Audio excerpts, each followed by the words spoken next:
had wheelbarrows full of money to buy a loaf of bread. Do we have any of these pictures? There's a Deutschmark, and I'll explain that in just a second. That's what their money looked like. Ours looks like a greenback. Now let me show you, please. Let me show you this chart. We had a chart made. There's our wheelbarrow full of, that was for a loaf of bread.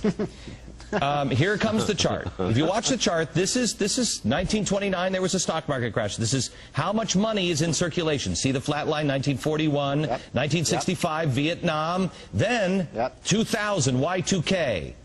Then a little spike, then 2001, that was 9/11. There's 2008. This is October. Look at this. This is how much money has been flooded in. This is exactly what happened with Weimar, and I have read story after story with people saying, well, nobody really knows what the effect of this will be. Arthur, yes we do. I mean, Don't we? Old friend our old friend who passed away, Milton Friedman, says that inflation is everywhere and at all times a monetary phenomenon. And what the Fed is doing with the monetary base, Glenn, is just out of sight. It's never been done before to this extent, but by a factor of 10. I mean, this is the most outrageous printing press in the last 4 or 5 months that has ever happened.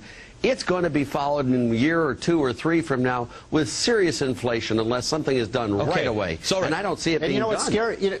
You know, Arthur, what's scary about that, going back to a point that Glenn made earlier, remember, Glenn, you were talking about the interest on the debt, which is $300 billion in this one bill alone. But if Arthur is right, and I think he is, that inflation goes up, then interest rates have to go up. And guess who's the biggest borrower in the world? And here's Uncle Sam. and this is exactly, our interest expenses are going to go through the roof. I hate to be a little historian nerd, but that's exactly why it happened the way it happened in Weimar. Because Germany, they had the debt, they couldn't pay it, and so what did they do?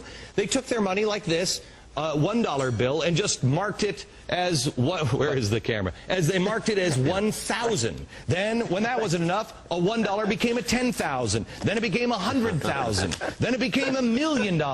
Your money will be worthless if we don't stop the spending and the printing.